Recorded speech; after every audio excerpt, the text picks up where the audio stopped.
recently I've experienced something new, something quite quite nice in a way.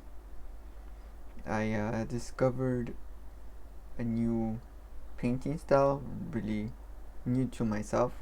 I've been painting for a while, and I was stuck for a bit on one of the art boys that I had bought because recently I had picked up one of these boxes.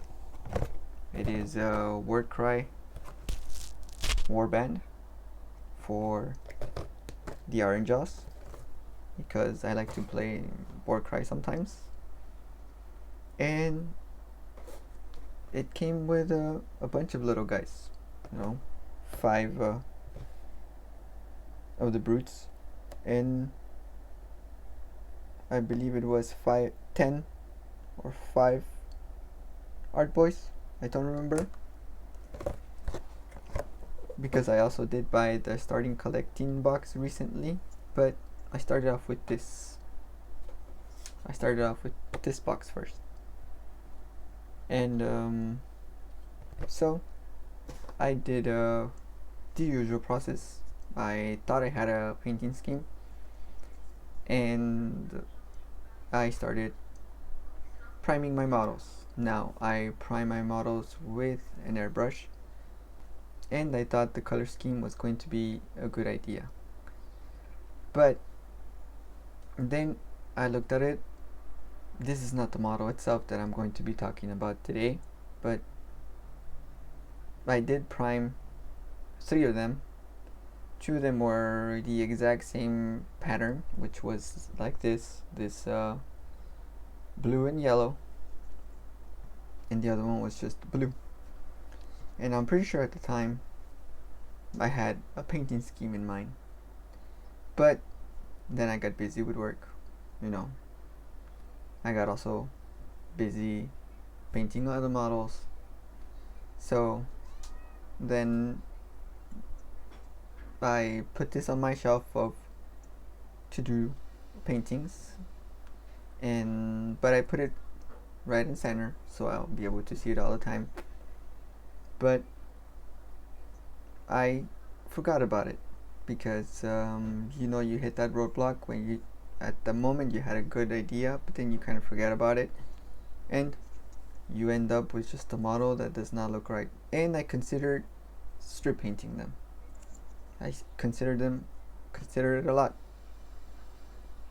but I'm not one to give up on the painting scheme, and I thought I could save it, but I could not figure out how exactly I was going to do it. So I kept on painting my other models, and I would always look to my side and see it there and tell myself I will get to it. And one day I finally decided it was time, and it was time to paint it.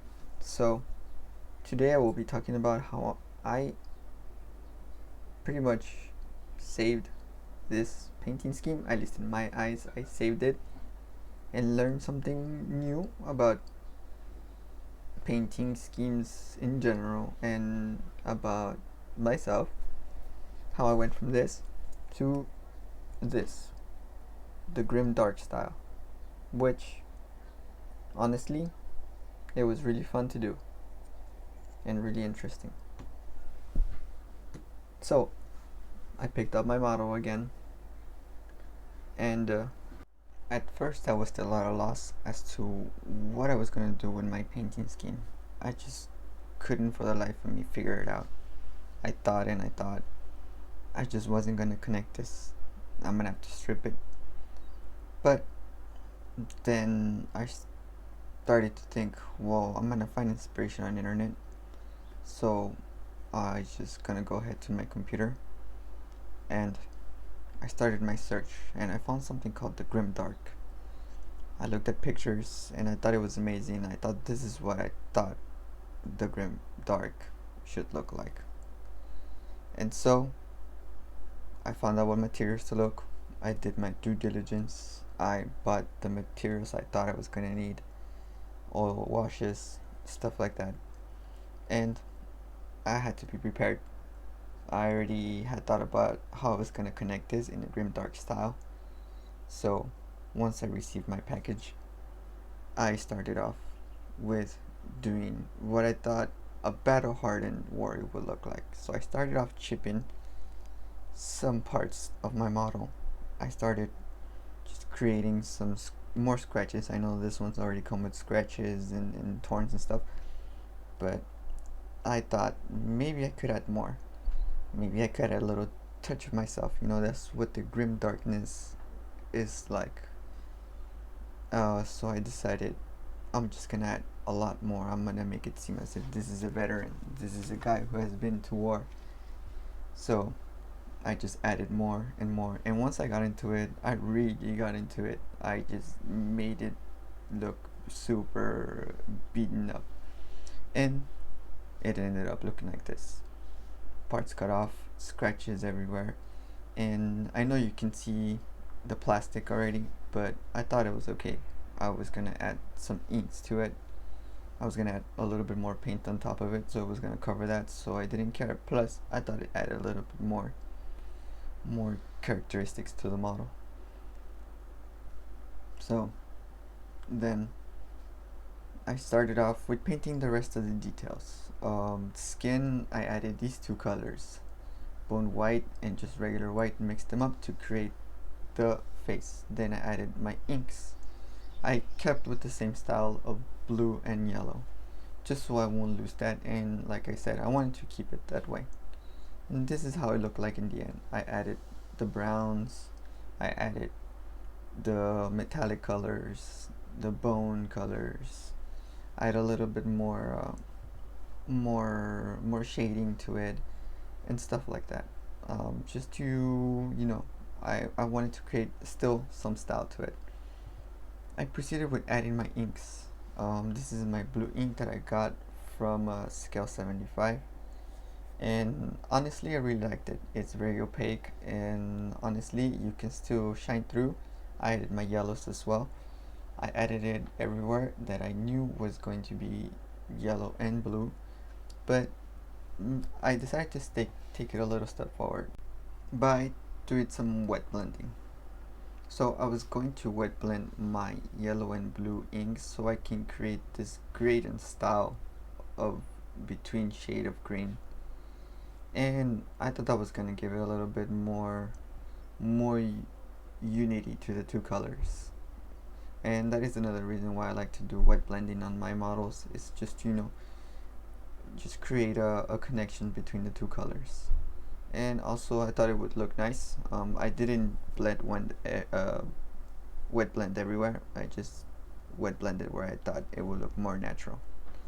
And in the end, with all my inks applied, this is how my model looked like. I messed up in some little parts, but I thought it gave it a little bit more of a personal touch to this model himself, this hardened warrior. I proceeded to grab my streaking grime, which is essential to do the grim dark and some white spirits. So as per the tutorials and everything that I learned, you're supposed to just cover the entire model with this streaking grime. You don't have to do it, but I personally decided to follow it because it's my first time. So I wanted to be as basic as possible, because I didn't want to overdo it. Here I'm using a very old brush that I have. Even the tip in the middle is already bended in two, so I didn't mind. I decided that this was gonna be my grim dark streaking grime brush as it is. So I continue it, and then with the white spirits, you're supposed to just take off some of the stuff, some of the streaking grimes, because then you can have some of the lower layers, and it's pretty easy. I know it looks hard, and contrary to what some people think, the lower layer of acrylic paint is not gonna come off, as long as you let it dry pretty well. none of the white spirits should take off some of the lower layers of acrylic paint. One thing that I forgot to show in this video was the fact that with my inks, to create a little bit of highlight, because I did not want to do edge highlighting, since that's more of a general typical Games Workshop style of doing, and in the Grim Darkness you really don't do edge highlighting because it kind of throws it off. The way I did the sort of quote-unquote highlights on this model is by using alcohol. Usually it's recommended 90%, but I used only 70%. That way I don't burn off too much of I don't take off too much of the ink that I used. So what ended up happening was the top layer of ink came off, leaving some of the lighter color of acrylic paint in the bottom.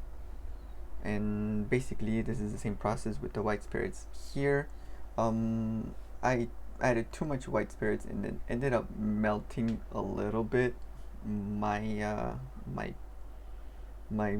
paint, I guess, but that's fine because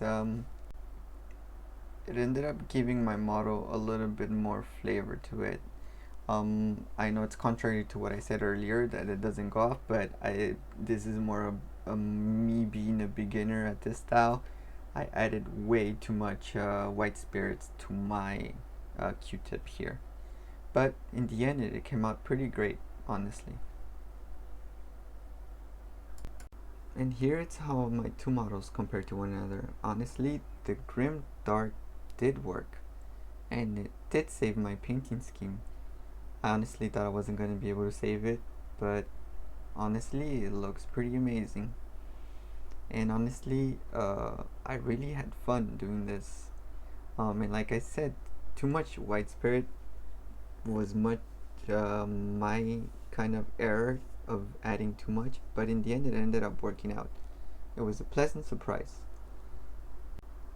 Other items that I ended up getting were some rust oils, washes, and also an earth wash, both from also scale 75. They're so work line, and I added some of the rust to the axe to make it look more deadly, like it's an old axe. And I added some of the dirt oil on the feet, on part of the shield, to make it look more dirty than already the grime made it look. But like I said, it was pretty fun. I really enjoyed this, and definitely recommend you doing this. So when I was finally done with this little new adventure, I ended up with the question: am I going to continue painting the rest of the warband and in general my Great Wall army, because that's what I'm going for, the Great Wall. Am I going to be painting them in the grimdark style, or am I going for the highly detailed, highly not really well personalized, but more Games Workshop kind of way of doing stuff? And it is a conundrum, but that kind of has me excited to figure out how I'm gonna do this, because maybe I can do half the grim darkness kind of paint style, or I can do regular, but who knows for the future. But honestly, I'm glad I got this warband, and I'm glad I discovered this painting style, because honestly it's really fun, and I highly recommend it to at least paint one or two models in this way, because it's different, and it's I don't want to say it's much easier, but it does make you think about how you play the game a little bit, because imagine having an entire army built like this. That would look so amazing in a tabletop, having a grimdark army. Or if you're just painting for the painting, you will get to learn more ways of painting it and learn new techniques of the grimdark style, and it will look even more amazing. So yeah, conundrum, but in a fun, exciting way. And hopefully if you do end up painting that same thing, then hopefully you also find it exciting as I did. And hopefully if you're new to it, hopefully I introduced you to it, and you get to watch some other tutorials, not from me, but people who do way much better the job than me. But yeah, honestly, this is why I love the hobby.